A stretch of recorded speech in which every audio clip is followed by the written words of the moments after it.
interiéru novej Toyoty Hilux. Toyota Hilux je legenda medzi pick-upmi. Je to jeden z najpredávanejších pick-upov sveta, ktorý si získal renomé nielen v Európe, ale taktiež v Afrike, v Austrálii a prakticky na všetkých kontinentoch, kde sa vlastne osvedčil a presadil najmä pre svoju povestnú odolnosť a robustnosť. Toto aktuálne je jeho 8. generácia.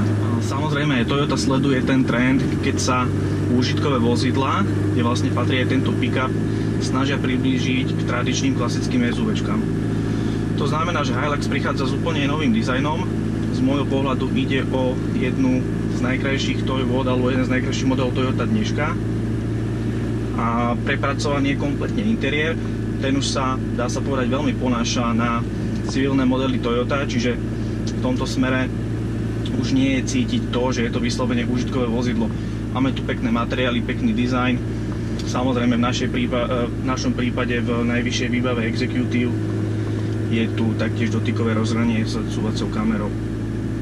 Okrem toho prináša Hilux ďalšiu významnú novinku, ktorou je nový motor pod prednou kapotou.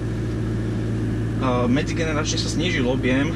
Nový motor má objem 2,4 litra, je to turbodiesel vyvinutý Toyotou a maximálny výkon je 150 koní. A znížený objem má za následok to, že vlastne vozidlo je úspornejšie, tým pádom plní emisnú normu a tak podobne.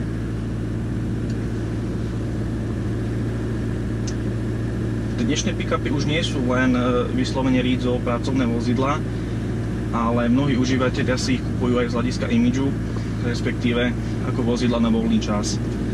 A preto sa nemožno čudovať, že nami testované vozidlo v najvyššej výbave Executive ponúka prvky ako je napríklad kožený interiér, parkovacia kamera a v podstate ďalšie veľa iných vecí, ktoré poznáme z tradičných osobných vozidiel.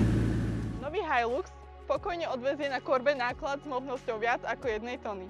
Viac informácií o tomto aute sa dočítate v našom článku, poprípade u partnera testu, ktorým je spoločnosť AT Žilina.